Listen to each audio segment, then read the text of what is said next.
அண்மை செய்தி. தமிழகத்தில் 12 மாவட்டங்களில் கனமழைக்கு வாய்ப்பிருப்பதாக வானிலை ஆய்வு மையம் தெரிவித்திருக்கிறது. மேலும் விவரங்களோடு இணைகிறார் செய்தியாளர் வெங்கட்ரமணன். வணக்கம் வெங்கட்ரமணன். 12 மாவட்டங்களில் கனமழைக்கு வாய்ப்பிருப்பதாக தெரிவிக்கப்பட்டது. எந்தெந்த மாவட்டங்களில்? வணக்கம். தமிழக பகுதிகளில் மேல் நிலவக்கூடிய வளிமண்டல மேலடுக்கு சுழற்சி காரணமாக தமிழகத்தில் 3 நாட்களுக்கு கனமழைக்கான எச்சரிக்கை என்பது கொடுக்கப்பட்டிருக்கிறது. இன்றைய தினத்தை பொறுத்தவரைக்கும் 12 மாவட்டங்களுக்கு கனமழைக்கான எச்சரிக்கை என்பது கொடுக்கப்பட்டிருக்கிறது.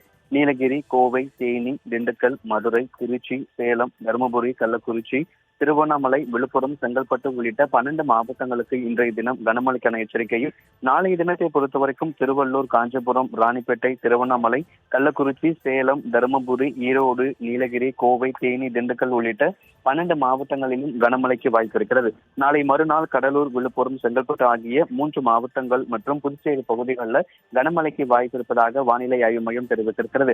சென்னையை பொறுத்தவரைக்கும் மதிய நேரத்தில் வெயிலுடைய தாக்கம் சற்றே அதிகமாக இருக்கும் எனவும், மாலை அல்லது இரவு நேரங்களில் லேசானது மழைக்கு வாய்ப்பு இருப்பதாக தெரிவிக்கப்பட்டிருக்கிறது. குறிப்பாக கனமழை எச்சரிக்கை விடுக்கப்பட்டிருக்கக்கூடிய இந்த 3 நாட்களிலுமே கனமழை பெய்யும் பொழுது 30 முதல் 40 கிலோமீட்டர்ல வேகத்துல பலத்த தரைக்காற்றுடன் கூடிய கனமழை என்பது இந்த 3 நாட்கள்ல கனமழை எச்சரிக்கை விடுக்கப்பட்டிருக்கக்கூடிய மாவட்டங்களில் மழை பெய்யும் என சென்னை வானிலை ஆய்வு மையம் தெரிவித்துள்ளது.